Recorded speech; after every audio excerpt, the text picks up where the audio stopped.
네, 여러분 안녕하세요. 만나서 반갑습니다. 모든 수학입니다. 오늘 이 시간 뉴턴의 방법 첫 번째 시간입니다. 지난 시간에 조금 시간이 남아가지고 한 55분경부터 뉴턴의 방법에 대한 설명을 했어요. 그래서 몇 가지 예제들도 한 두 문제 정도 풀어드렸으니까 어, 혹시 뉴턴의 방법에 대해서 공부를 아직 안 하신 그러니까 저번 시간 아직 안 들으시고 뉴턴의 방법을 위해서 오늘 처음 들으시는 분들은 지난 시간 강의를 조금 어, 들어주셨으면 좋겠습니다. 다 들을 필요 없이 그냥 뒤쪽만 들으셔도 괜찮아요. 자, 오늘 이 시간에는 이제 뉴턴의 방법 나머지 예제들, 유제들 풀어보고, 그리고 그 전에 제가 이제 왜 뉴턴의 방법이 작동을 하는지, 왜 이 점화식 xn 플러스 1은 xn 마이너스 f 프라임 xn분의 fxn이라는 이 점화식이 해로 가까이 가게 만드는지에 대해서 간단하게 설명해 드린다고 했었죠. 네, 그거를 일단 먼저 하고 시작을 해보도록 하겠습니다. 어, 엄밀하게 증명은 하지 않을 거고요.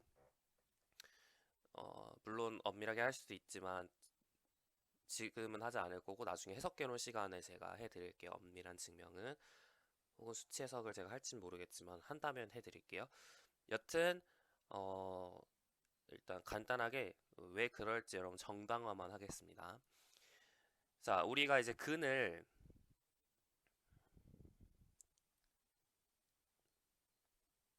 R이라고 제가 잡아볼게요. 괜찮죠? fx는 0의 근을 R이라고 잡아보겠습니다. 어루시라고 할까요? 네, 좋아요. 자, 그랬을 때 우리가 오차라는 이 에러의 앞글자를 따서 en이라고 쓸 건데 en을 여러분 뭐로 정의할 거냐면 원래 참값에서 근사값을 뺀 것 이렇게 정의를 해볼게요. 우리는 리미트 n이 무한대로 갈 때 우리가 이제 원하는 거는 리미트 n이 무한대로 갈 때 en이 0이 되는 걸 원하는 거죠.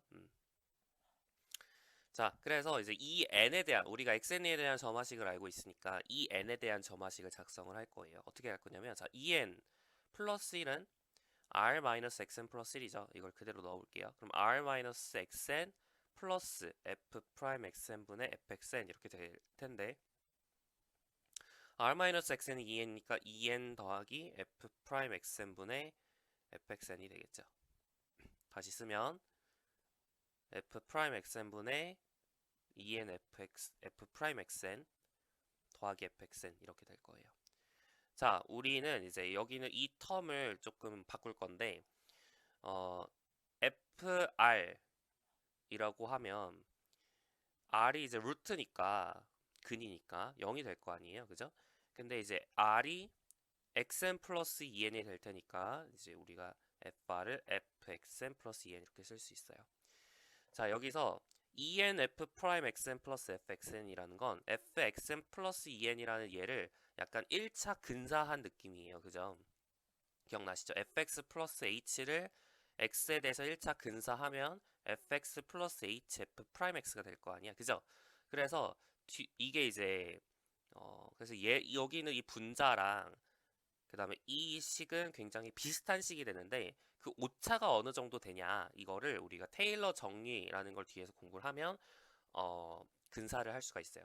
얘는 이제 어떻게 나오게 되냐면 fxn 플러스 2nf 프라임 xn이랑 비슷해지는데 완전 같진 않잖아요. 그 나머지 항을 뭐라고 적을 수 있냐면 이거는 그냥 받아들이세요. 나중에 이제 증명할 거예요. 2분의 1 2n의 제곱 f 더블 프라임 에타 n 여기서 에타 n은 xn과 xn 플러스 2n 사이에 있는 수예요.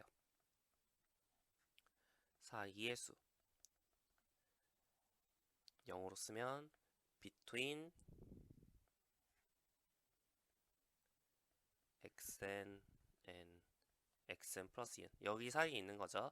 그래서 이 정도의 오차가 나게 됩니다. 이건 알려져 있는 거고 받아들이시면 돼요. 자, 그래서 오차가 이제 2n의 제곱 정도 나게 되는 거죠. 그래서 이거를 이제 그대로 0은 얘가 되니까 이쪽에 있는 이 노란색 부분을 넘기시면 뭐가 나오게 되냐면 f 프라임 xn분의 마이너스 2분의 1 2n의 제곱 f 더블 프라임 베타 n이 나오게 되겠죠. 여기까지 괜찮나요? 자, 근데 여기서 이쪽에 있는 이 부분은 f 프라임이 0 R이 0이 아니라는 가정하에서 우리가 충분히 좋은 조건들을 가정을 한다면 얘는 0이 만약에 F'이 연속이라면 F'X에는 충분히 R과 가깝다는 가정하에서 0이 되지 않겠죠. 어떤 범위가 있는 수가 될 테고 F'도 마찬가지로 연속성을 조금 가정하게 된다면 어떤 범위가 있는 수가 돼요. 그렇기 때문에 전체적으로 이 주황색 부분은 어떤 상수보다 작거나 같은 그런 수가 되게 만들 수 있어요. 그래서 이거의 절대값은 오차의 절대값은 2분의 1 어떤 상수 2n의 제곱이 되도록 만들 수 있어요. 자, 이거 제가 엄밀하게 증명 안 한다 그랬죠. 이거는 그냥 이해하시면 됩니다. 그냥 그런 가보구나 하고 넘어가시면 돼요. 그러니까 우리가 결론은 2n 플러스 1이라는 이 오차의 절대값은 기존 오차의 절대값의 제곱에 대해서 어떤 상수배를 한 것보다 작거나 같다 이겁니다. 그러면 이 n이라는 게 내가 처음에 충분히 좋게 잡아서 충분히 처음에 좋게 예를 들어 0.001 이런 식으로 c가 뭐 1이었다고 가정을 한다면 0.001 이렇게 충분히 좋게 잡았다면 그러면은 이제 2n 플러스 1이라는 이거는 0.00001 이렇게 되니까 훨씬 더 많이 줄어드는 거죠. 그래서 충분히 처음에 좋게 잡았으면 나중에 있는 그 n 플러스 1번째 오차는 엄청나게 빨리 감소한다는 걸 발견할 수 있어요. 그래서 이거는 원래 기존 오차의 제곱보다 더 작아지게 다음 오차가 생기기 때문에 쿼드라틱 어프로시메이션이라고 부르게 됩니다. 쿼드라틱 컨버전스를 가진 수렴성이 어떻게 보면 2차적으로 나오잖아요. 그래서 쿼드라틱 컨버전스를 가진 그런 수렴성을 가진 근사 기법이다라고 이해를 하실 수 있겠죠. 괜찮죠? 여기까지? 좋습니다. 여기서 이제 주목하셔야 되는 건 F'R이 0이 아니어야지, 즉 근이 예를 들어 y는 fx가 뭐 이런 식으로 생겨야지, 그지? y는 fx가 이런 식으로 생겨야지 적용할 수 있는 기법이란 얘기고, 만약에 이제 y는 fx가 x는 r에서 이렇게 중근을 갖는다든지 여튼 해서 미분계수가 0이 나온다. 그러면 수렴하지 않는 건 아니거든요. 실제로 이제 수렴성은 보일 수 있어요. 근데 수렴 속도가 느려집니다. F'R이 0인 경우에는 수렴 속도가 기존 오차가 그러니까 나중 오차가 기존 오차의 어떤 상수배보다 더 작거나 같은 이런 모양이 되기 때문에 별로 좋은 근사가 아니게 돼요. 수렴성은 보이실 수 있긴 한데 그래서 결론 F'R이 0이 아닌 경우에 지금 쓸 수 있는 근사가 되겠고, 이 뉴턴 방법은 그러면은 우리가 F'R은 0인 경우에는 이런 방법을 못 쓰냐, 수렴 근을 우리가 더 빨리 찾을 수 없냐? 찾을 수 있어요. 이제 이거는 참고만 하세요. 알 필요는 없는데, 자, 만약에 멀티플리시티가 m이다. 이제 이게 근이죠. If the root r has multiplicity.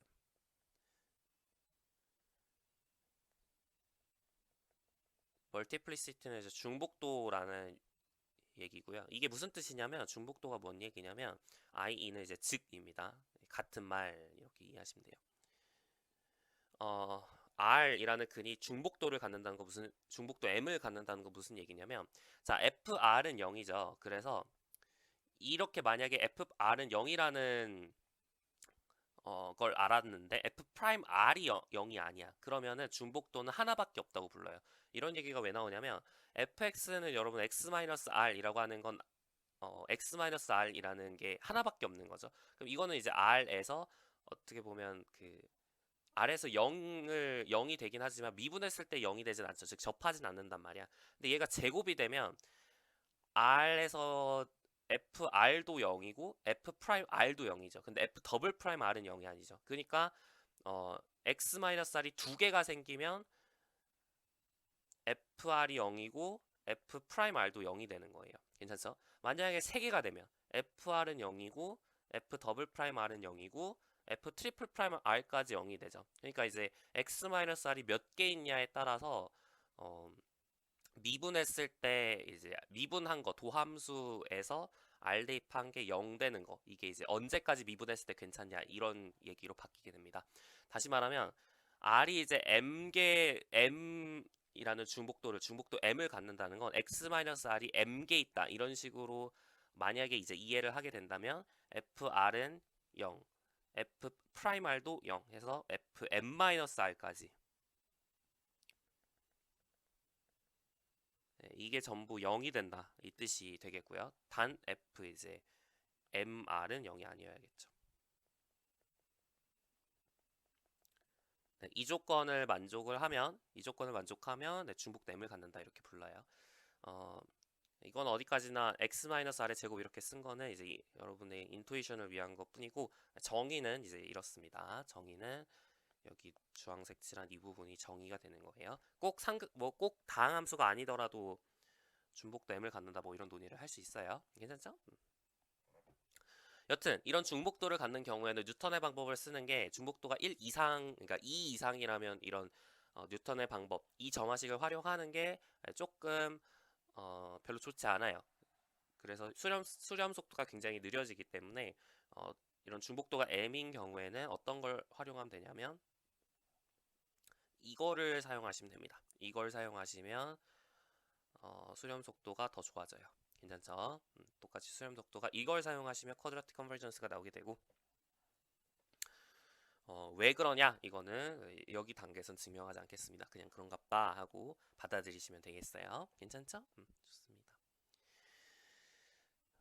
여기까지만 얘기를 하고 이제 어느 정도 이론적인 얘기는 마무리를 했어요. 그러니까 여기서 우리가 주목해야 되는 건 그러니까 이런 거야. 뉴턴스 메서드가 적용이 안 되는 예시가 아까 두 가지 예시가 있는 거죠. 처음 방법으로 이제 원래부터 근이 2 이상인 경우, 이 경우에는 이제 뉴턴의 방법을 그대로 적용하기는 좀 곤란하다. 왜냐하면 수렴 속도가 너무 늦어져서 이제 이런 논의를 전개할 수 없으니까 쿼드라틱 컨버전스를 보장할 수 없죠. 실제로 쿼드라틱 컨버전스가 안 된 예시들이 있어요. 그래서 멀티플리시티가 2 이상인 경우에는 우리가 네, 다른 점화식을 활용해야 된다라고 제가 얘기를 해드렸던 거고, 자, 두 번째 문제가 되는 건 뭐냐면 처음에 그 오차 있죠. 처음에 오차를 충분히 작게 잡지 않으면 이쪽에 있는 이 C라는 거, 또 EN이라는 거 이런 것들이 커질 수 있기 때문에 EN 플러스 1이 오히려 더 커질 수 있어요. EN보다 EN 플러스 1이 작아져야 될 텐데 이런 그러니까 XN이라는 처음 근사값이 R과 충분히 가깝지 않으면 그러면 이 C도 커지고 EN도 커져가지고 EN 플러스 1이 커져 버릴 수가 있단 말이에요. 더 커져 버릴 수가 있다는 얘기죠. 그러니까 이상해질 수가 있다. 따라서 뉴턴의 방법에서는 처음 초기 값을 잡는 게 상당히 중요해집니다. 그래서 이니셜 어프록시메이션이 충분히 가까워야 돼요.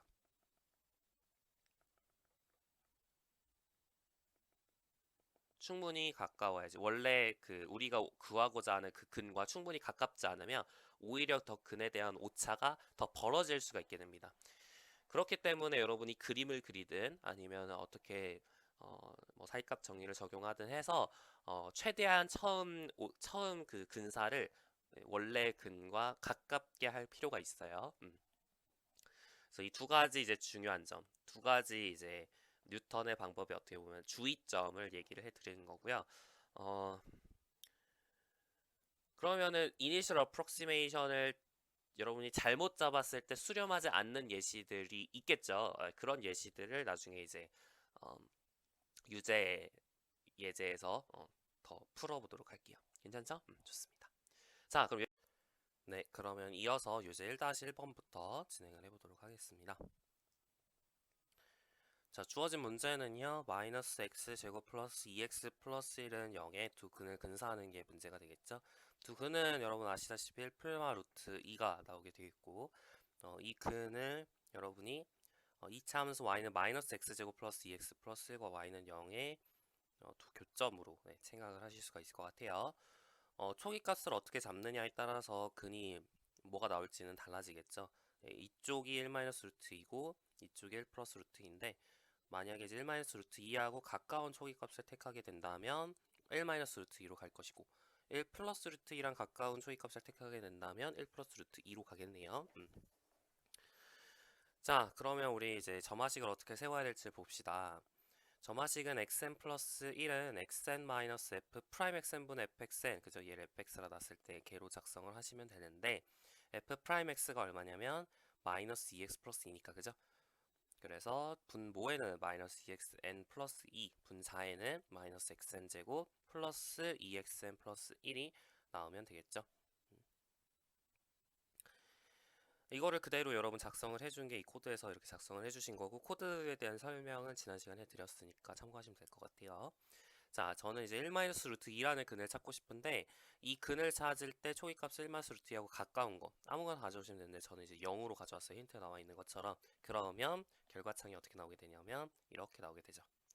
보시면 아시겠지만 여러분이 루트 2가 1.414 정도 되니까 마이너스 0.414 이렇게 나오는 게 잘 나왔다는 걸 알 수가 있을 거고, 소수점 15번째 짜리까지 정확한 결과를 얻기 위해서 한 5번 정도만 반복을 하면 원하는 결과를 얻을 수 있다는 걸 발견할 수 있죠. 따라서 굉장히 빠르게 수렴함을 알 수가 있습니다. 자, 1 플러스 루트 2라는 근을 찾기 위해서 초기값을 2로 작성을 하시게 되면 그쵸, 2.414 정도 되는 결과가 나온다는 걸 알 수가 있네요. 괜찮죠? 좋습니다. 야, 유제 1-1번 다 마무리를 했고, 유제 1-2번 볼게요. 자, 이번에는 탄젠트 x는 0, x0는 3의 뉴턴의 방법을 적용해보자 라고 얘기를 했어요. 자, 탄젠트 x라는 그래프는 이렇게 이런 곡선이 계속 반복되는 모양이죠. 주기적으로 반복되는 모양이에요. 그래서 근이 이제 0도 있고 파이도 있고 여러 가지가 있을 텐데, 파이가 3.14 정도 되는 값이니까 초기값을 여러분이 3을 주게 되면 그 근 뉴턴의 방법을 적용했을 때 근이 한 3으로 갈 것 같다.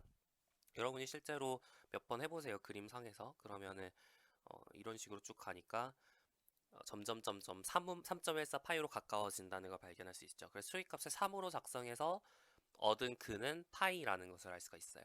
괜찮죠? 자, 그래서 이제 탄젠트 x는 0의 뉴턴의 방법을 적용할 거고 초기값은 3으로 주겠다. 이제 점화식만 찾으면 될 건데 xn 플러스 1은 xn 마이너스 미분한 것분의 원래 거. 자, fx를 탄젠트 x를 했을 때 미분하면 시컨트 제곱 x잖아요. 그죠? 그래서 시컨트 제곱 xn분의 탄젠트 xn 이렇게 작성을 하시면 되겠죠.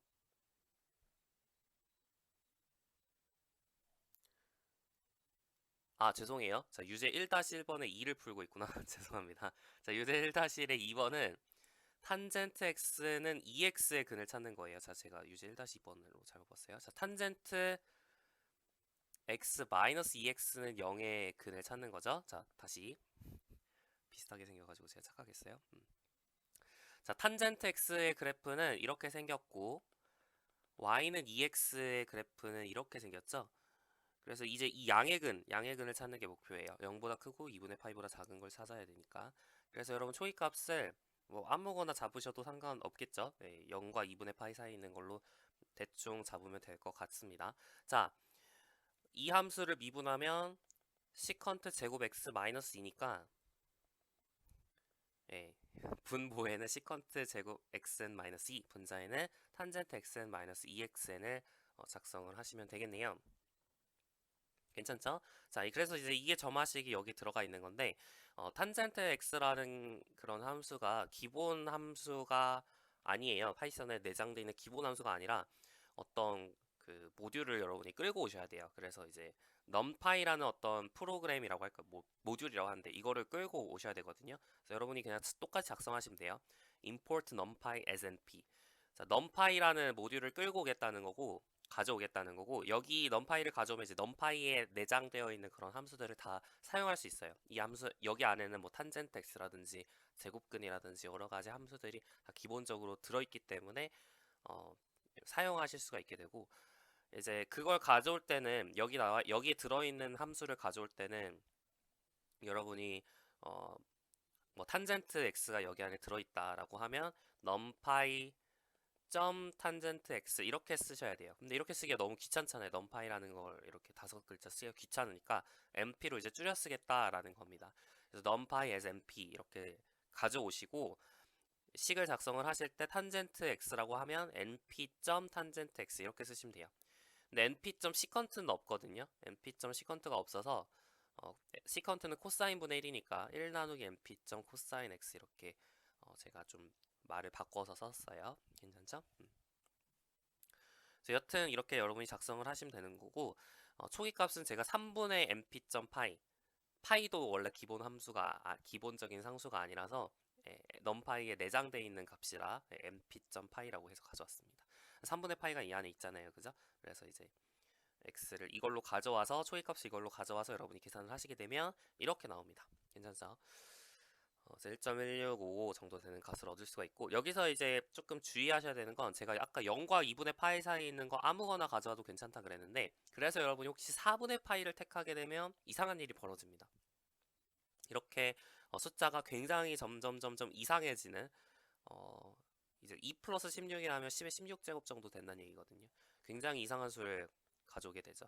점점 발산하는 그런 모양이 되게 되는데, 그 현상이 왜 일어나냐면 분모에 있는 이수 있죠. 분모에 있는 이수가 여러분이 4분의 파이를 여러분이 넣게 되면 2 빼기 2니까 0이 나와요. 다시 말하면 분모가 0이 되는 이런 식이 나온다는 거죠. 그러면은 이제 작동을 안 해야 되는 거 아니야. 0으로 나누기를 했으니까 작동을 안 해야 되는 거 아닙니까? 라고 얘기를 할 수 있는데, 실제 컴퓨터에서는 정확한 값을 계산하는 게 아니죠. 4분의 파이라고 여러분이 컴퓨터에 작성을 하시게 되면 진짜 4분의 파이가 들어가는 게 아니라 4분의 파이의 근사값이 들어가게 돼요. 다시 말하면 여러분이 여기다가 4분의 파이를 넣게 됐을 때 진짜 4분의 파이를 넣는 게 아니라 근사값을 넣는 거니까, 여기 나와 있는 이 초록색 안에 들어있는 이 값은 실제 0이 정확하게 0이 되지 않아요. 컴퓨터에서 계산을 할 때. 그래서 이제 이런 이상한 결과가 나오게 되는 것이고, 그래서 조금 주의를 하셔야 된다. 분모가 0이 될 수 있기 때문에 여러분 초기값을 넣으실 때 분모가 0이 될 수 있는 가능성을 항상 염두에 두고 좀 주의해서 코드를 초기값을 잡을 필요가 있다라는 것까지 얘기를 할게요. 자, 유제 1-1의 2번까지 마무리했고, 자, 유제 2번, 유제 1-2번을 해야겠죠. 유제 1-2번. 제가 아까 이거를 실수로 미리 해버렸는데, 자, 아까 얘기했던 것처럼 네, 탄젠트 x는 0을 해볼게요. 자, y는 탄젠트 x라는 그래프가 이렇게 그려지는데, 이가 0이고 이쪽에 있는 이 근이 파이죠. 3은 이 정도에 있으니까 3에서 시작해서 쭉 작성을 하면 되겠어요. 점화식은 이렇게 주어지겠죠. xn 플러스 1은 xn 마이너스 탄젠트 x 미분하면 시컨트 제곱이니까 시컨트 제곱 xn 분의 탄젠트 x 작성하시면 되겠는데, 시컨트 제곱 분의 1은 코사인 제곱이니까 네, 식은 이렇게 작성해 주시면 될 것 같아요. 어려운 거 없죠? 그래서 결과값을 확인을 해보면 3.141592 쭉 나온다는 걸 발견할 수 있고, 한 3번 정도만 하니까 굉장히 정확한 값이 나오죠. 네, 이렇게 확인할 수 있는데, 물론 약간의 이게 3.14를 구하는 좋은 방법인가 라는 거에 대해서 조금 의문이 들 수 있죠. 왜냐하면 탄젠트랑 코사인 계산하는 게 쉬운 일이 아니기 때문에, 물론 3이라는 값을 여기 넣었을 때 탄젠트 3이 얼마냐, 그죠? 파이를 계산하려고 했는데 탄젠트 3, 코사인 3 이런 것도 계산하기 어려운 값이라 사실 이게 엄청 좋은 방식인지는 조금 생각해 볼 필요가 있어요. 빠르긴 하지만 이 방식이 파이를 계산하는데 좋은지는 잘 모르겠죠. 여튼 네, 넘어갈게요. 자, 유제 1-2번까지 했고, 자, 유제 1-3번 볼게요. 이번에는 x분의 1-3의 근을 근사하는 겁니다. 3분의 1이 근이 되겠죠. 네, 이 3분의 1이라는 근을 찾는 게 목표가 될 텐데요. 네, 3분의 1 근처로 해서 저는 4분의 1이란 값을 택했어요. 아무거나 택하셔도 괜찮은데 0 같은 건 좀 안 되겠죠. 자, y는 x분의 1-3은 이렇게 생겼는데 0에서는 함수값이 같지 않으니까 0 같은 걸 초기값으로 택하시면 안 됩니다. 또 음수 같은 것도 조금 애매하죠. 예. 양수 1, 여기가 이제 3분의 1이잖아요. 3분의 1보다 큰 수를 택하면 어떻게 될까요?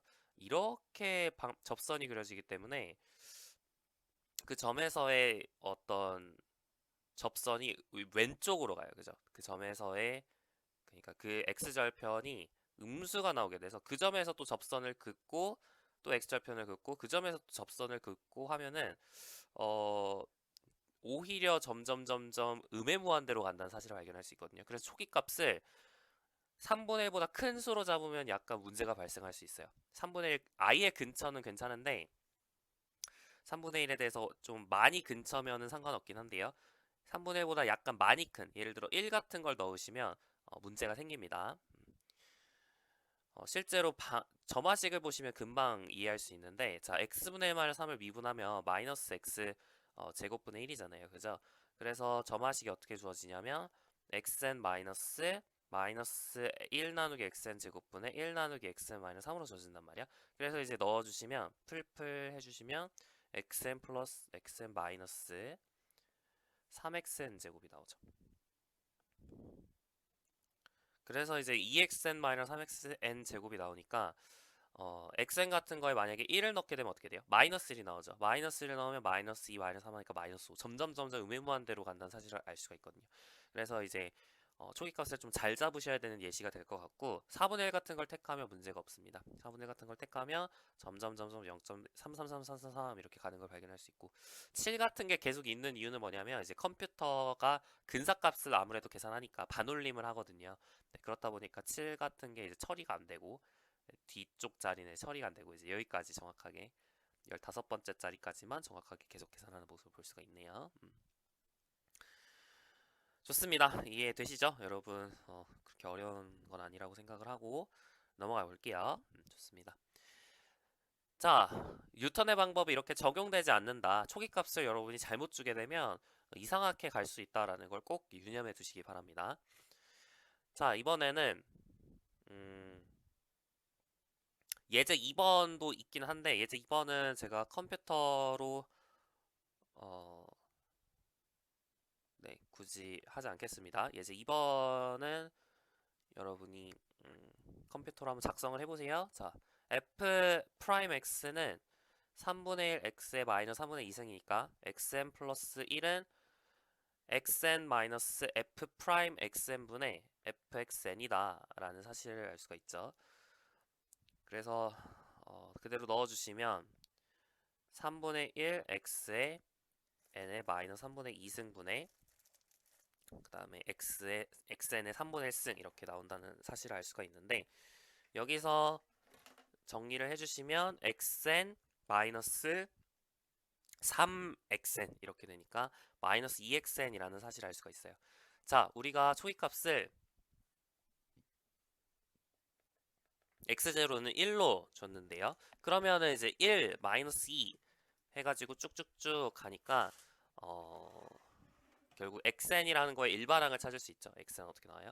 마이너스 2의 n승으로 나온다는 사실을 알 수가 있고 그러면 이제 뉴턴의 방법이 적용되지 않는다는 걸 굳이 컴퓨터를 활용하지 않더라도 바로 알 수 있죠. 이렇게 결국 계속 진동하는 그런 형태가 그려지기 때문에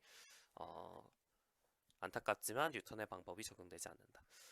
그림을 그려서도 확인할 수 있겠죠. 자, x의 3분의 1승을 여러분이 그려주신다면 이렇게 y는 x의 3승의 역함수니까 이제 이렇게 생겼을 거 아니에요.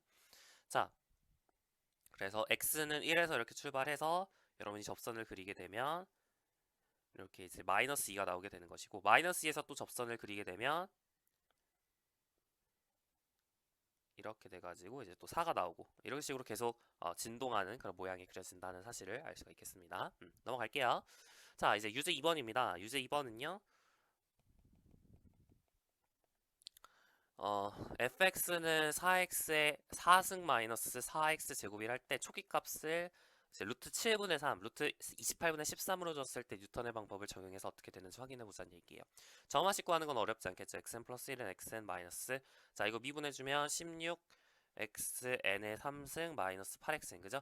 그 다음에 그대로 써주면 4xn의 4승 마이너스 4xn의 제곱이고 xn 0, xn으로 이제 약분해주고 또 4 약분해주면 xn의 3승 마이너스 x 나누기 4xn 제곱 마이너스 2가 나온다는 사실을 알 수가 있어요. 자, 루트 7분의 3을 여러분 대입하셔서 확인해 보시면 이렇게 진동하는 모양이 그려진다는 걸 알 수가 있습니다. 계속 똑같은 게 반복이 돼요. 지금 사실 이제 수치적으로 보면 완전 똑같진 않죠. 조금씩 달라지는데 이건 컴퓨터상에 어떻게 보면 한계고요. 한계고 완전 똑같진 않잖아요. 지금 보시면 끝자리가 좀 달라지죠. 좀 여기서부터 달라지나? 여기서부터 이렇게 좀 달라지는데 얘랑 비교하면 안 되지. 이게 조금씩 달라지는데 이건 컴퓨터의 어떤 근사값을 활용한다는 점에서의 한계, 루트를 계산할 때 정확하게 무리수니까 정확하게 유리수로 표현할 수 없잖아요. 그래서 컴퓨터상의 한계라고 이해를 하시면 되고, 실제로 여러분이 계산을 해보시면 완전히 똑같이 나와야 됩니다. 이걸 예, 이게 이제 이거의 근이 되도록 하는 게 그러니까 x는 x 마이너스 16x의 세제곱 마이너스 8x분의, 그러니까 근이 된다? 근이 된다는 거 좀 이상하고, 그러니까 여러분이 그림을 그리셔서 확인해 보실 수가 있는데, 자, 이거는 이제 여러분 인수분해 해보시면 4x제곱 x 마이너스 x제곱 마이너스 1이잖아요. 그래서 마이너스를 0, 1에서 근을 갖고 0에서 접하는 모양으로 4차 함수를 그려주셔야 되니까 이런 식으로 생겼다는 걸 알 수가 있어요. 그죠? 자, 루트 7분의 3이라는 건 한 이 정도에 있는 값이 될 텐데, 여기서 이제 접선을 여러분이 그리시게 되면, 죄송해요. 0에서 근을 가져니까 이렇게 그려지는 게 아니라, 죄송해요. 다시 마이너스 1, 0, 1 이렇게 있다고 치면 이런 식으로 그려지게 되겠죠. 그래서 루트 7분의 3은 한 이 정도에 있는 값이 될 텐데, 여러분이 여기서 접선을 그리시게 되면 예, 마이너스 루트 7분의 3이 나온다는 걸 발견할 수 있어요. 이거는 이제 여러분이 실제로 계산을 해보면 그렇게 돼요. 그리고 여기서 또 접선을 그리게 되면 또 마이너스 루트 7분의 3이 나옵니다. 그래서 이게 계속 왔다 갔다 하게 되는 그런 모양이 생긴다는 걸 발견할 수 있어요.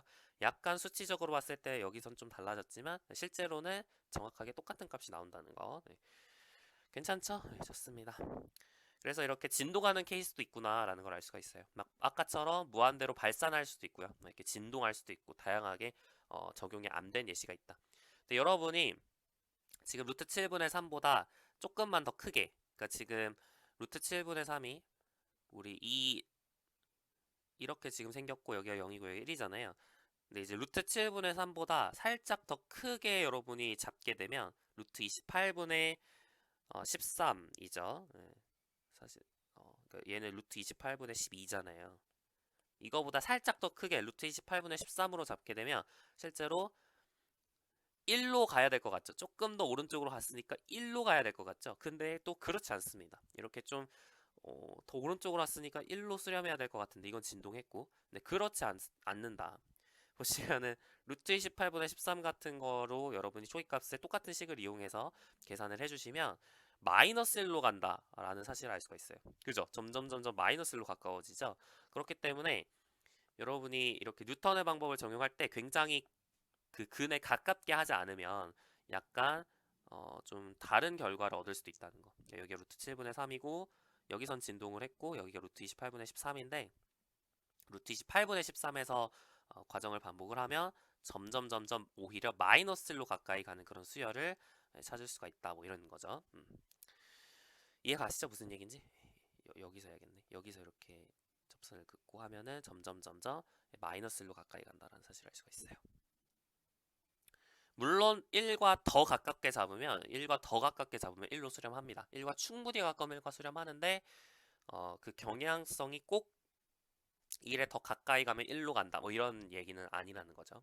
좀 비직관적으로 오히려 마이너스 1과 더 멀리 떨어져 있는데, 그죠? 루트 28분의 13은 루트 7분의 3보다 더 멀리 떨어져 있는데 마이너스 1로 가는 그런 좀 이상한 현상이 일어나기도 한다라는 것까지 정리를 해주시면 뉴턴의 방법이 조금 비직관적으로 작동하는 예시들까지 모두 살펴봤어요. 그러니까 오늘 이번 시간에는 뉴턴의 방법을 여러 가지 예제도 풀어드렸지만 그게 왜 작동하는지 그 작동하는 이론적 근거까지 설명을 해드렸고, 그리고 몇 가지 좀 작동 안 된 예시까지 모두 정리를 잘 해놓으셨을 거라 생각을 합니다. 네, 이어서 문제 풀어보도록 하겠습니다. 문제 1번부터 7번까지 준비되어 있는데요. 뉴턴의 방법에 관련된 문제는 아니고 우리 챕터 4를 마무리하고 있기 때문에 챕터 4에 관련된 고등학교에서 다뤄보지 않았을 법한 그런 문제들을 모아놨어요. 그런 문제들 한번 풀어보도록 하겠습니다. 자, 문제 1번부터 한번 해보도록 할게요. fx라는 함수는 연속함수고 0 이상 6 이하에서 정의가 되어 있어요. 그리고 모든 x가 0과 6 사이에 0과 6 사이에 있는 x에 대해서 f'x는 2 이하라고 합시다. 그랬을 때 f0-f0이 최대가 되도록 하는 그런 fx는 무조건 2x 플러스 c 형태일 수밖에 없다 이 얘기죠. 다시 말하면 x라는 어떤 함수의 fx라는 함수의 기울기가 2 이하라면 이렇게 0에서 출발해서 6만큼 6, 그러니까 어떻게 하면 좋을까? 0에서 출발해서 6까지 가고 싶은데, 근데 이 커지는 이 그 증가량이 최대가 되려면 이 기울기가 계속 2로 이렇게 최대일 수밖에 없다 이 얘기죠. 그래서 직선 모양이 그려질 수밖에 없다는 건데 증명을 해봅시다. 아마 고등학교 때 이런 문제는 풀어봤을 텐데 아마 증명은 안 해보셨을 것 같아서 제가 넣었어요. 자, 어떻게 할 거냐면 자, gx를 fx에서 2x 빼기 c를 뺀 거. 사실 이 c는 f0일 수밖에 없죠. 그죠? 왜냐면 0 대입했을 때 성립을 해야 되니까. 그래서 fx 빼기 2x 빼기 f0 또는 fx 빼기 f0 빼기 2x. 네, 이렇게 정의를 해보도록 하겠습니다. 이거는 0 이상 6 이하에서 연속 함수고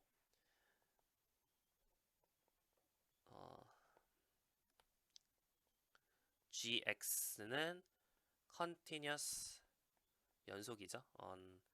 x와 0과 6 사이에 있을 때 연속이고 그리고 gx는 미분 가능합니다. 어디서요? x가 0과 6 사이에 있을 때. 괜찮죠? 좋습니다. 자, 우리가 이제 할 거는 뭐냐면 이 gx가 0이 될 수밖에 없다 이걸 보일 거예요. 그걸 위해서 g를 한번 미분해 볼게요. g'x를 여러분이 계산을 해보시면 f'x-2잖아요. 그래서 항상 0 이하거든요. 그래서 gx는 decreases. 사실 strictly는 아니고 monotonically라고 여러분 쓸 수 있는데 monotonically라는 건 뭐냐면 단조 감소한다 이런 뜻이에요. 지금은 잘 몰라도 되긴 하는데 x가 y보다 크면 gx가 gy보다 커지는 게 아니라 같아도 상관없다 이 얘기예요. 그러니까 좀 더 decrease니까 거꾸로죠. 네. x가 y보다 크면 gx는 gy보다 작거나 같다. 이걸 만족을 하면 이제 단조 감소한다 이렇게 부르기도 하는데 우리가 이제 일반적으로 decrease 한다라고 얘기를 할 때는 단조 감소함을 생각을 하셔도 괜찮습니다. 여튼 gx가 decreases on x가 0과 6 사이에 있을 때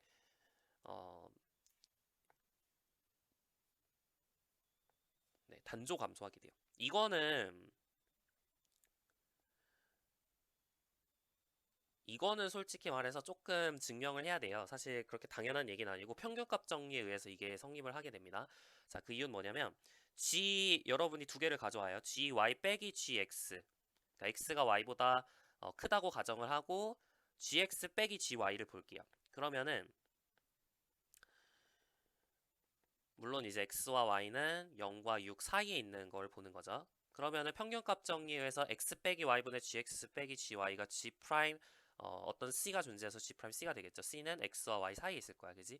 근데 이제 x와 y가 0과 6 사이에 있으면은 c는 그러니까 x랑 y가 0 이상 6 이하면은 c는 0과 6 사이에 있겠죠. 그래서 그때 g 프라임 c는 0 이하니까 얘는 양수기 때문에 x 빼기 y가 양수기 때문에 gx 빼기 gy가 0 이하일 수밖에 없어요. 그러니까 gx는 gy 이하가 되기 때문에 예, 모든 0 이상 6 이하인 x, y에 대해서 x가 y보다 크다면 gx는 gy 이하일 수밖에 없다라는 결론을 얻을 수가 있거든요. 그래서 이제 증명이 되게 되는 건데 이거는 사실 제가 굳이 적지 않을게요. 여러분이 이제 좀 정리를 하고 싶으면 더 정리를 하셔도 되고 관련된 내용은 이제 해석개론에서 좀 더 체계적으로 하도록 하겠습니다. 지금은 우리가 고등학교 때 이거는 배웠다고 생각을 하고 넘어갈게요. 자, 여튼 그래서 gx가 monotonically decreases 한다라는 걸 알 수가 있어요. 근데 이제 now g0을 계산을 해보시면 0이죠.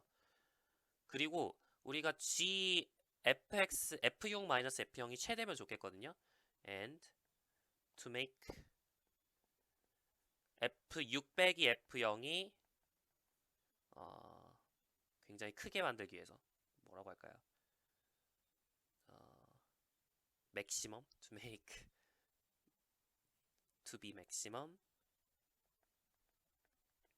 f6 빼기 f0이 최대가 되려면 g6 더하기 12가 최대여야 돼요. 그러니까 g6은 f6 빼기 f0 빼기 10이니까 이게 최대면 되죠. g6이 최대면 된다는 얘기예요. should be maximum 그러니까 G6이 최대려면 지금 보세요. G6이 지금 GX가 감소하고 있는데 G0은 0이잖아. 그러니까 0보다 작거나 같은 G6 중에서 제일 큰 건 0이겠죠. 그래서 G6도 0이라는 얘기를 할 수가 있어요. 따라서 G0은 0에서 출발해서 G6은 0까지 가는데 계속 감소하는데 0에서 0까지 가려면은 감소함수 중에서 0, 그러니까 0에서 0이고 6에서 0인데 감소를 하면은 그러니까 0보다 더 작은 값이 이렇게 나와버리면은 6에서 0이 절대 안 나오겠죠. 그럼 감소가 아니잖아요. 그래서 이제 x가 0과 6 사이에 있을 때 0 이상 6 이하에서 모두 gx는 0이 됩니다. For all 0과 6 사이는 x에 대해서. 그래서 gx가 지금 fx-f0-ex라고 나왔기 때문에 fx는 f0 플러스 ex가 되면서 증명 끝. 이렇게 하시면 되겠죠. 괜찮죠? 이렇게 놓으시면 될 것 같아요. 문제 1번 해결했고요. 자, 이제 문제 2번 보도록 하겠습니다. fxgx가 두 번 연속 미분 가능한 함수라고 하자. 자, fxgx가 두 번 연속 미분 가능하다는 건 이계도 함수가 존재하고 그 이계도 함수가 연속이라는 뜻이에요. 우리 앞에서 이제 미분 가능한데 그 도함수가 연속이 아닌 예시를 봤었죠. 예, 그렇기 때문에 마찬가지로 이계도 함수가 존재하는데 그 이계도 함수가 꼭 연속일 필요는 없어요. 네, 연속이라고 가정하고 문제를 해결하자는 얘기입니다. 우리가 그걸 기호로 C2라고 많이 표현을 하거든요. 2는 이제 두 번 미분 가능이라는 거에서 따온 거고 C는 이제 continuously differentiable 연속 미분 가능하다에서 C를 앞글자로 따온 것이다 라고 생각을 하시면 되겠어요. 좋습니다. C2 함수 이렇게 많이 부르는데요.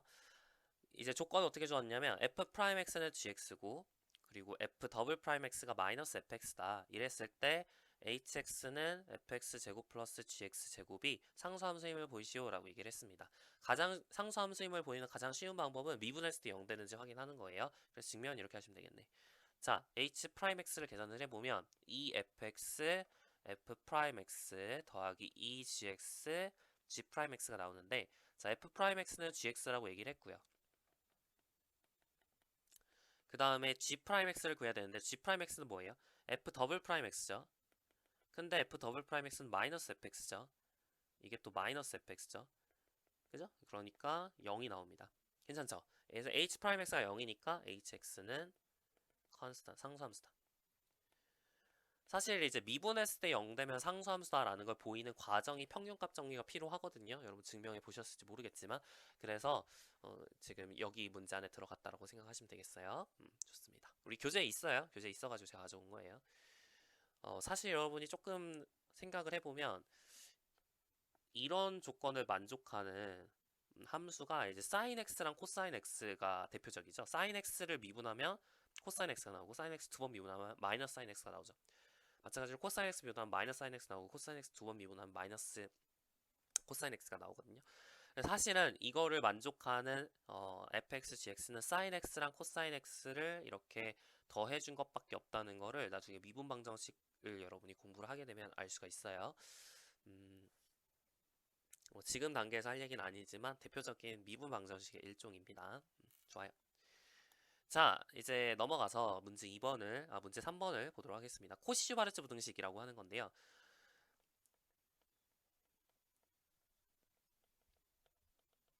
이거는 알아두셔야 돼요. 중요한 부등식입니다. 고등학교 교육과정에서 제가 빠진 걸로 알고 있는데 아마 산술기하 평균만 하고 코시-슈바르츠 부등식은 예전에 있었는데 없어졌어요. 그래서 혹시 안 배우셨을 수도 있지만 많은 문제집이 있긴 해요. 근데 이제 혹시 안 배우셨으면 지금 알아두시기 바랍니다. 그 두 개짜리를 예전 교육과정에서는 했었거든요. 얘가 ax 플러스 by의 제곱이다. 자, 이게 좀 기하학적 의미를 가져요. 그래서 이제 수학에서 중요한 부등식 중에 하나로 알려져 있습니다. 자, 이걸 n개짜리로 확장한 모양은 이렇습니다. 자, a1 제곱 더하기 a2 제곱 더하기 점점점 더하기 an 제곱 그리고 b1 제곱 더하기 b2 제곱 더하기 점점점 더하기 bn 제곱 이게 a1, b1 더하기 점점점 더하기 an, bn 이거의 제곱 이상이에요. 이게 이제 코시-슈바르츠 부등식이고 모든 실수에 대해서 다 성립하는데 등호는 언제 성립하냐? 등호는 이제 a1분의 b1, a2분의 b2 해서 점점점 AN분의 BN. 이 등식이 성립할 때 등호가 성립을 합니다. 자, 왜 그런지 한번 이제 증명을 해볼 건데요. 일단 그거 증명하기에 앞서서 이게 무슨 기하학적 의미를 갖는지를 생각을 해볼게요. 자, 우리 기하를 공부를 하셨으면 벡터를 공부를 하셨을 거 아니야. 자, 2개짜리 말고 n개짜리도 생각을 할 수 있죠. 여러분 2차원에서의 벡터도 공부를 했을 거고 3차원에서 공간 벡터도 공부를 했을 거 아니에요. n차원에서의 벡터는 이렇게 생겼겠죠. a1, 점점점, an. 그래서 화살표를 이렇게 표현을 해볼게. 또 b1, 점점점, bn의 벡터도 이렇게 생겼다고 얘기를 해볼게요. 자, 그러면 a1 제곱 플러스 점점점 플러스 an 제곱 뭐냐면 이 벡터의 크기예요. 크기의 제곱이야. 맞지? 그 다음에 b1 제곱 플러스 3.3 플러스 bn 제곱은 이 b 벡터의 크기의 제곱이에요. 그 다음에 a1 b1 플러스 3.3 플러스 an bn은 a 벡터랑 b 벡터랑 내적한 거의 절대값의 제곱 혹은 그냥 a 내적 b의 제곱 이렇게 이해하실 수 있겠죠. 괜찮죠? 지금 이제 이 부등식은 이거임을 보여라 이거랑 이제 똑같은 거예요. 이해가시죠? a 벡터의 제곱 크기의 제곱과 b 벡터의 크기의 제곱은 a 벡터 내적 b 벡터의 제곱 이상임을 보여라 이걸 보이는 거고 제곱을 좀 없애주면 이런 식으로도 표현할 수 있겠죠. 근데 여러분 3차원상에서 a 내적 b 혹은 2차원상에서 a 내적 b는 a 벡터의 크기 b 벡터의 크기 코사인 세타라는 걸 알고 있거든요. 그러니까 사실 코사인 세타가 1 이하 세타는 여기서 a랑 b랑 이루는 각이죠. 그래서 코사인 세타가 1 이하기 때문에 사실 되게 당연한 부등식이에요. 그래서 기하학적 의미를 이제 이렇게 생각해 볼 수가 있는데 n차원에서는 이제 각 정의하기가 물론 가능은 한데 조금 귀찮아져가지고 대수적으로 증명하는 것도 여러분이 알고 계셔야 됩니다. 그래서 대수적으로 어떻게 증명을 할지 보도록 할게요. 지금 문제에 나와 있는 것처럼 함수를 이용을 할 거예요. 자, a1x 플러스 b1의 제곱 플러스 a2x 플러스 b2의 제곱 플러스 점점점 제곱을 좀 이상하게 썼네요.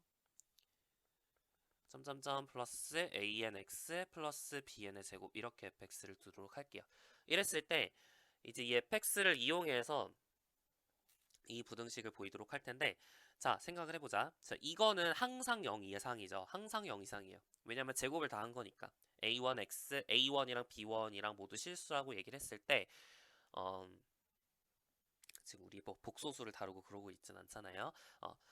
a1, b1이 모두 실수라고 얘기를 했을 때 이 fx 값은 항상 0 이상이에요. 그죠? 근데 이건 x에 대한 2차식이란 말이에요. 그래서 정리를 해보면 fx는 a1 제곱 플러스 점점점 플러스 an 제곱 그죠? x의 제곱 플러스 2a1 b1 플러스 점점점 플러스 an bn x 플러스 b1 제곱 플러스 점점점 플러스 bn 제곱 이렇게 정리할 수 있죠. x에 대해서 정리를 하면. 근데 이 2차식이 항상 0 이상이라는 얘기는 무슨 뜻이냐면 fx는 0의 판별식 그죠? 판별식이 0 이하다라는 뜻이에요. 그죠? 그래서 판별식이 뭔데? a1 b1 플러스 점점점 플러스 an bn 이거의 제곱 마이너스 a1 제곱 플러스 점점점 플러스 an 제곱 물론 이거 4분의 d죠. d가 아니라 b1 제곱 플러스 점점점 플러스 bn 제곱 이게 0 이하다. 이 뜻이죠. 4분의 d가 0 이하다. 그래서 증명이 끝나요. fx가 항상 0 이상이니까 판별식이 0 이하여야 돼서 이 부등식이 증명이 되는 겁니다. 괜찮죠? 그럼 등호는 언제 성립할까요? 이게 판별식이 0이 된다는 건 무슨 뜻이에요? 얘가 중근을 갖는다. 그러니까 fx는 0이 근을 갖는다. 이 얘기죠. 허근을 갖는 게 아니라 근을 가져야 돼. 그래서 근을 실제로 가져야 되니까 얘도 0 돼야 되고 얘도 0 돼야 되고 얘도 0 돼야 된다는 뜻이에요. 그죠? 그러니까 x는 마이너스 a1분의 b1은 마이너스 a2분의 b2는 마이너스 an분의 bn이 모두 성립하도록 a1, b1, a2, b2, an, bn이 생겨야 된다는 얘기지. 즉 등호는 a1은 a1분의 b1은 a2분의 b2는 점점점은 an분의 bn일 때 성립한다. 이렇게까지 정리해 주시면 되겠습니다. 괜찮죠? 이런 식으로 하는 게 보통 일반적인 풀이고 일반적인 설명이고요. 나중에 여러분이 다변수 함수 파트에서 우리 미적분학 2죠. 미적분학 2에서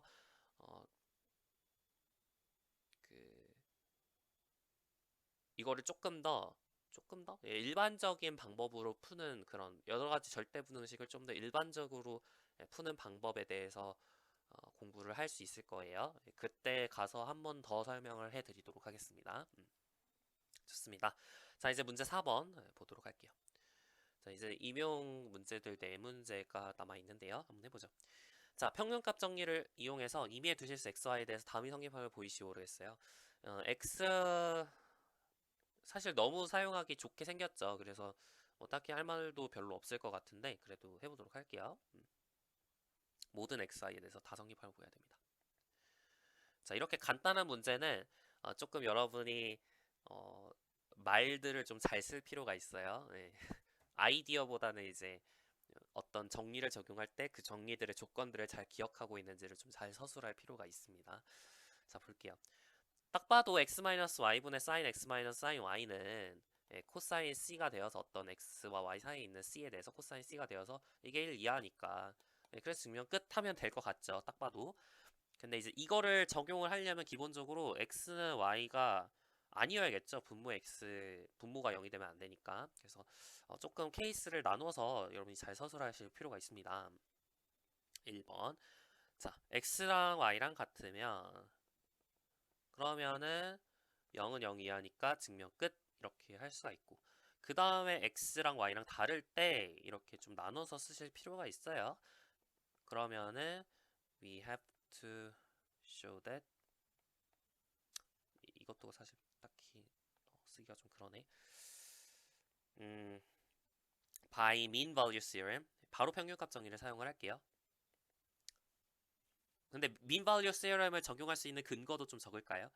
since sin x라는 이 함수는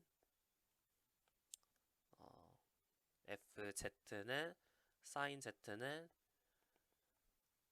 continuous 연속이고 differentiable on R 전체에서 전부 연속이 미분 가능하죠. 그래서 mean value theorem 평균값 정리에 의해서 F 존재하죠. There exists 어떤 C가 존재해서 C between 어디 사이에 X랑 Y 사이에 such that 어떤 걸 만족하냐면 x-y분의 sin x sin y 이거는 코사인 c 이걸 만족하는 c가 존재한다. 따라서 절대값 x-y분의 sin x sin y 이거는 절대값 코사인 c가 되어서 1 이하니까 증명 끝 하시면 되겠어요. 괜찮죠? 좀 자세히 적었는데 사실 너무 당연해서 너무 이제 쓸 말이 없어서 좀 길게 적은 것 뿐이에요. 원래는 이제 이렇게까지 적지 않는데 좋습니다. 자, 이제 문제 5번 볼게요. 자, 문제 5번은 제가 이걸 굳이 넣은 이유가 있어요. 이제 이것도 평균값 정리를 실제로 사용하는 건 아니지만 한번 진짜 평균값 정리가 성립하는지 찾아라 이런 문제거든요. 자, x는 4t-t 제곱 그리고 y는 t제곱 마이너스 1이에요. 맞죠? t제곱 플러스 1. 이랬을 때 0,f0 이것이 이제 y는 fx 형태로 표현이 될 거예요. 왜냐면은 t가 지금 0 이상 1 이하인 상황이기 때문에 4t-t 제곱은 어떻게 생겼죠? t가 0, t가 4일 때 0이 되니까 이렇게 생겼죠. 0 이상 1 이하일 때 이렇게 증가한단 말이야. 1일 때는 3이 나오죠. 그래서 x가 0부터 3까지 이렇게 변하고 t가 0에서 1까지 감에 따라서 x는 0에서 3까지 변하고 y는 어떻게 변해요? 0에서 2까지 변하는 그런 모양이 그려진다는 걸 알 수가 있어요. 그래서 여튼 이제 y는 fx 형태로 잘 표현이 되는데 그래서 어떻게 표현을 했다고 가정을 했을 때 0,f0하고 3,f3을 연결하는 이 직선의 기울기가 곡선 위에 한 점 C,FC에서의 접선의 기울기랑 같아지도록 하는 그런 C를 하나 찾아라 이거죠. 이게 평균값 정리잖아요. 그죠? 자, 그걸 한번 해볼게요. 그냥 사실 뭐 딱히 어려운 건 없죠. 평균 변화율. 평균 변화율은 어떻게 되나요? 평균 변화율. 직선의 기울기. 직선의 기울기. 이건 어떻게 되냐면 3-0분의 F3 빼기 F0이죠. 자, F3이 얼마인지 구하기 위해서 x가 3이 되도록 하는 t값을 구하셔야 될 거예요. 4t-t제곱은 3이 되도록 하는 t값 1이죠. 1이에요. 그래서 t가 1일 때 y값은 2죠. 그래서 2 이렇게 작성하실 수가 있겠고 4t-t제곱은 0이 되도록 하는 t값은 0이죠. 그래서 이렇게 작성을 해주시면 t가 0일 때는 y값은 1이죠. 그래서 1에서 2까지 변하는 거예요. 좋습니다. 그래서 3분의 1 이렇게 평균 변화율을 구해낼 수 있겠고 자, 이랬을 때 F'C는 어떻게 되죠? 매개변수 미분법 여러분 기억나시죠? 매개변수 미분법에서 이제 dy, dt, dx, dt 여기다가 t 대신에 c 대입한 것 이렇게 정리를 하실 수가 있을 텐데 자, t 대신에 c 대입했다기보다는 t가 알파라고 한다면 4알파 마이너스 알파 제곱은 c가 되도록 하는 그런 알파를 여기다가 대입을 해주시는 게 맞겠죠? 좋습니다. 자, dy dt는 2t고 dx dt는 4-2t잖아요. 자, 이랬을 때 이것이 뭐가 되도록 3분의 1이 되도록 하는 그런 t 값을 찾아주시면 될 것 같아요. 괜찮죠? 자, 그러면 6t가 4-2t가 되면 되니까 8t가 4여야 돼서 t는 2분의 1이어야 돼. 여기까지 괜찮죠? 그럼 c는 얼마여야 된다는 얘기야? c는 4 곱하기 2분의 1 마이너스 4분의 1이어야 된다. 그래서 2 빼기 4분의 1 해주시면 4분의 7인가요? 7이 되겠죠. 그래서 그걸 만족하는 C 값은 4분의 7이다 라는 사실을 알 수가 있네요. 여기까지 어렵지 않죠? 좋습니다. 자, 여러분이 이제 주목하셔야 되는 게 있어요.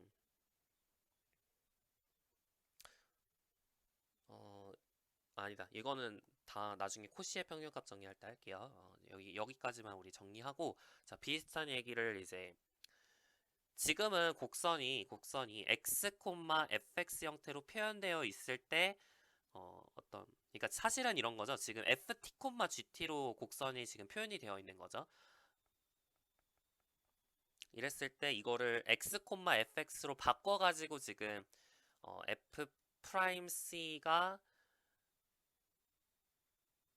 x2-x1분의 fx2-fx1이 되도록 하는 그런 거를 여러분이 찾았다고 생각할 수 있는데 이걸 ft, gt라는 어떤 매개 변수로 표현된 상황에서 여러분이 이 상황을 이해할 수도 있거든요. 다시. 그러니까 내가 ft, gt라는 이 상황에서 이 문제를 다시 해석해 봅시다. 자, 내가 t는 t0에서 t는 t1까지 지금 변하고 있는 상황이에요. 그럼 우리가 평균 변화율은 뭐라고 이해할 수 있냐면 t1 빼기 t0분의 ft1 빼기 ft0로 이해할 수 있어요. 그죠? 그리고 순간 변화율은 t는 c일 때 순간 변화를 어떻게 구한다고요? 그렇죠. 매개변수 변화법, 매개변수로 나타내어진 함수의 미분법 기억나시죠? 어떻게 하면 돼요? 그죠? g 프라임 c 나누기 f 프라임 c다. 이게 이제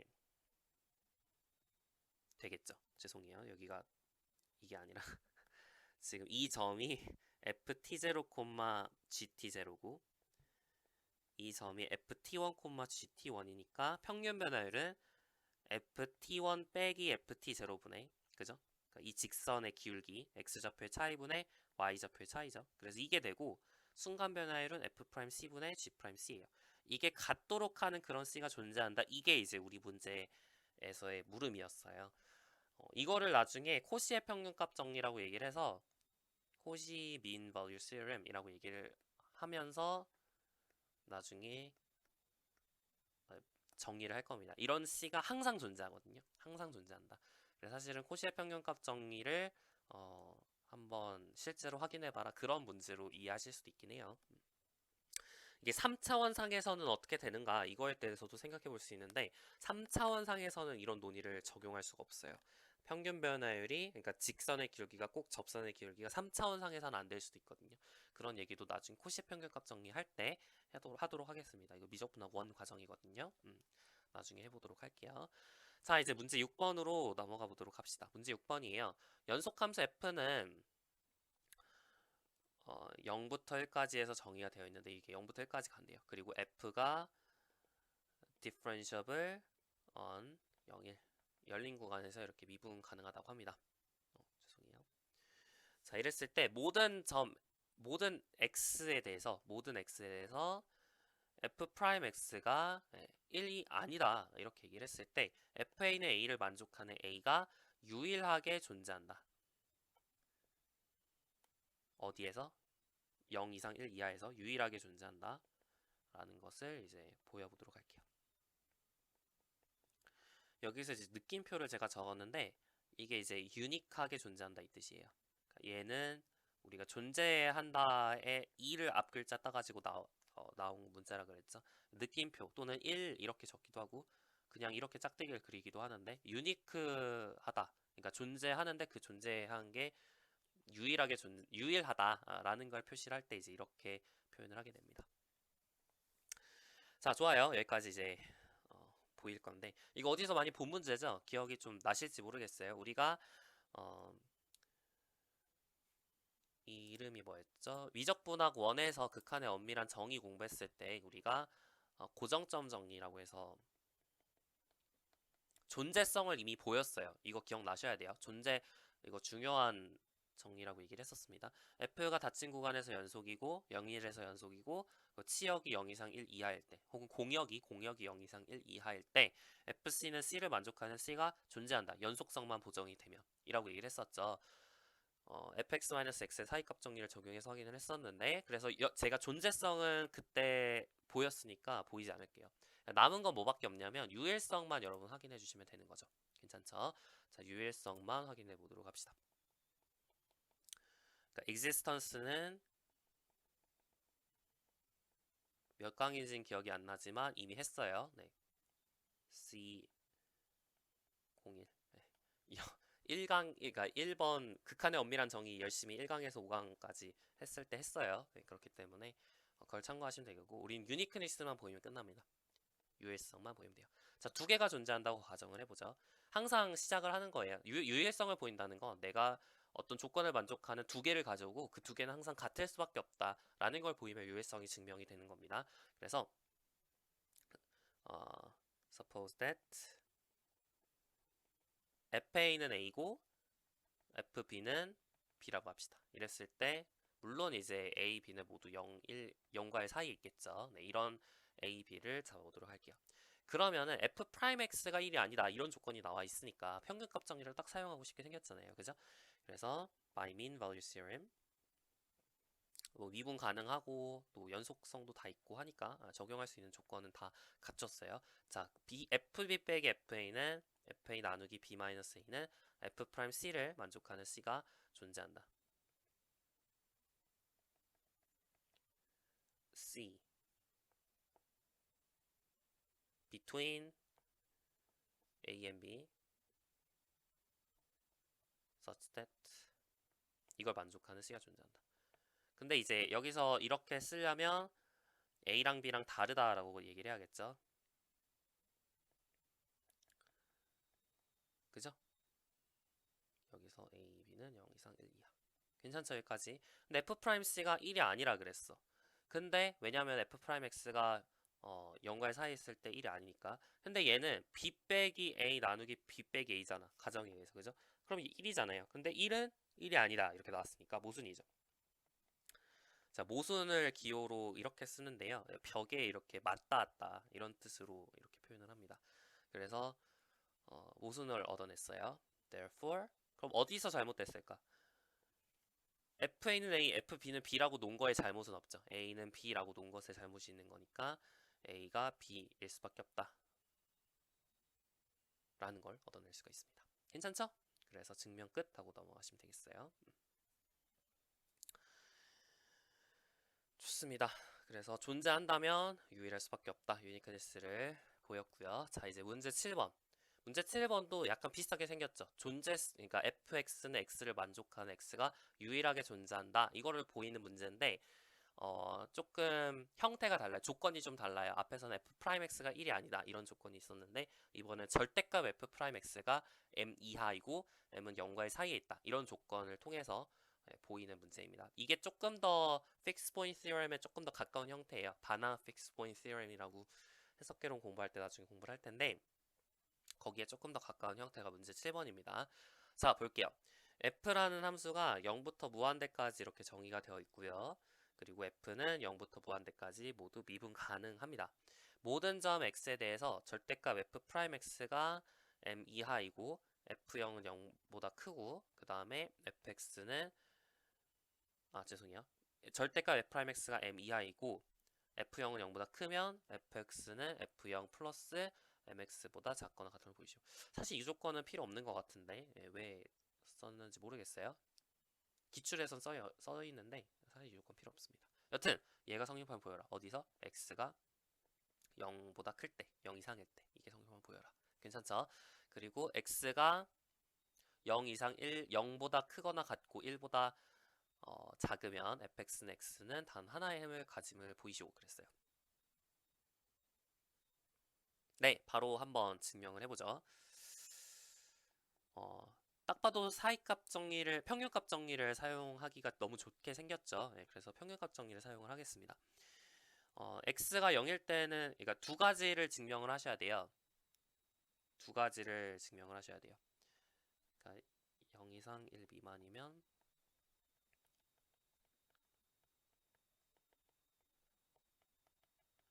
이 두 가지 명제를 여러분이 증명을 해주셔야 되는데 첫 번째 명제는 이제 평균값 정리를 사용하면 금방 풀 수 있을 것 같아요. 자, x가 0일 때는 obvious, 당연하죠. 0 대입하면 자연스럽게 F0은 0, F0 이하가 되니까 바로 나오게 되고 이제 x가 0보다 클 때는 fx-f0 나누기 x-0는 f'c를 만족하는 c가 존재하겠죠. 이제 여기다가 여러분이 절대값을 꼭 붙일 필요 없이 그냥 절대값 f'x가 m 이하라 얘기를 했으니까 f'c도 m 이하가 되겠죠. m은 기본적으로 양수로 줬을 테니까 0 이상일 테니까 그죠? 자, 그래서 x는 지금 양수기 때문에 넘길 수 있고요. 그래서 f0 플러스 mx 이하가 된다. 그래서 이제 x가 0일 때도 x가 양수일 때도 모두 확인이 됐습니다. 자, 그러면 x가 0, 이제 두 번째 명제 x가 0 이상 1 미만일 때 방정식 fx는 x는 단 하나의 해를 가짐을 보여라 그랬어요. 마찬가지입니다. 계속 얘기를 하고 있지만 두 개가 존재한다고 생각하고 그 두 개가 같음을 보이면 유일성이 증명이 된다 그랬습니다. 일단 존재성부터 확인을 해보도록 할게요. 자, 존재성.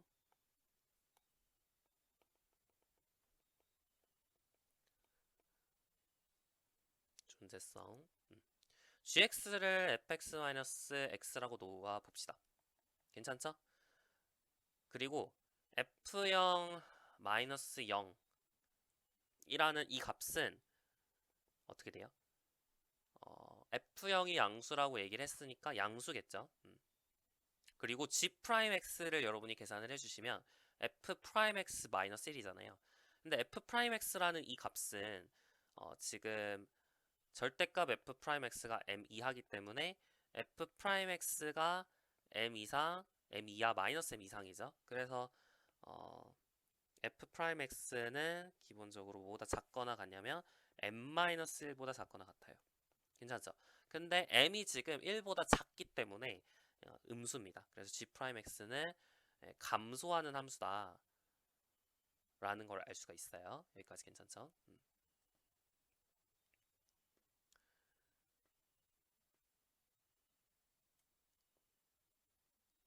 좋습니다. 자, 그리고 이 식에서 한번 볼게요. 이 식에서 fx 빼기 x를 여러분이 끌어낼 수 있겠죠? 그럼 얘는 이제 f0 플러스 m-1x인데 지금 m-1이 음수기 때문에 이거는 딱히 필요 없었겠다. 이거는 지울게요. 결국 gx라는 이 수는 x가 무한대로 가면 이거는 이제 리미트 x가 무한대로 갈 때 f0 플러스 m-1x 이렇게 나와 있으니까 m이 지금 m-1이 음수잖아요. 그리고 얘는 상수고 그래서 얘는 이제 음의 무한대로 발산한단 말이에요. 따라서 0에서의 함수값은 양수인데 x가 무한대로 가면 음의 무한대로 가요. 근데 gx는 연속 함수죠. 다시 말하면 gx란 이 함수는 양수 0일 때는 양수인데 무한대로 갈 땐 언제쯤 작아질지 모르겠지만 여튼 음의 무한대로 가긴 간다는 거야. 그러면 사이값 정리에 의해서 연속 함수니까 사이값 정리에 의해서 IVP라고 쓰면 좀 싫을라나요? 사이값 정리에 의해서 value property there exists D 양수겠죠? such that GD는 0. 괜찮죠? 이걸 만족한 D가 존재한다. 그래서 존재성을 보였습니다. 자, 이제 유일성을 보이면 되는데 유일성은 아까 얘기했던 것처럼 감소함수를 이용하실 수도 있고요. 아니면은 지금 제가 하는 것처럼 보일 수도 있습니다. 일단 존재성은 그래서 보였어요. 유일성은 이제 어떻게 하긴 하냐면 두 개가 존재한다 가정을 하고 문제를 해결해 주시면 됩니다. Suppose that G X fx1은 x1이고 fx2는 x2 그리고 suppose that x1하고 x2가 다르다고 얘기를 합시다. 물론 이제 x1과 x2는 0 이상이라고 생각을 할 거예요. 자, 그러면 사이값 정리에서 평균값 정리에서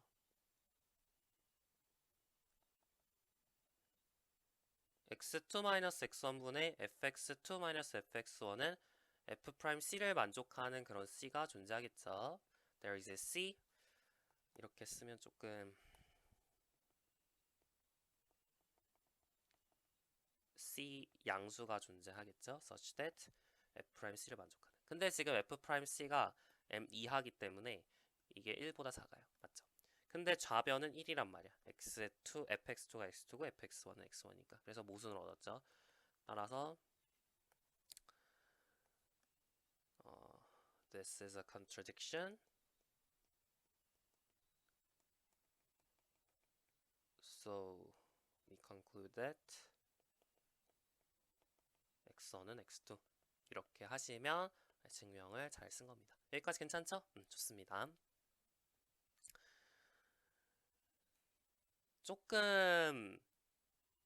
제가 조금 말들을 좀 많이 생략을 하긴 했는데 좀 시간 관계상 생략을 한 거고 크게 여러분 쓰시는데 어려움은 없을 거라고 생각을 해요. 아이디어는 다 이해하셨을 거라고 믿고 자, 여기까지 해서 마무리 짓도록 하겠습니다. 자, 관련돼서 그러면 이제 챕터 4까지 모든 문제들을 다 해결을 했어요. 네, 수고 많으셨고요. 좀 정돈된 풀이를 원하시면 댓글에 알려주세요. 약간 이번 문제 풀이들이 조금 정돈되게 쓰지 않은 것 같아가지고 약간 걱정되긴 하는데요. 네, 여튼 수고 많으셨고 다음 시간은 이제 적분법으로 넘어갑니다. 챕터 5죠. 챕터 5의 적분법으로 넘어가게 되겠습니다. 적분법 파트에서 여러분이 사실 대부분 공부를 하셨는데 리만 적분의 엄밀한 정의를 우리 고등학교 교육과정에서 배우지 않았어요.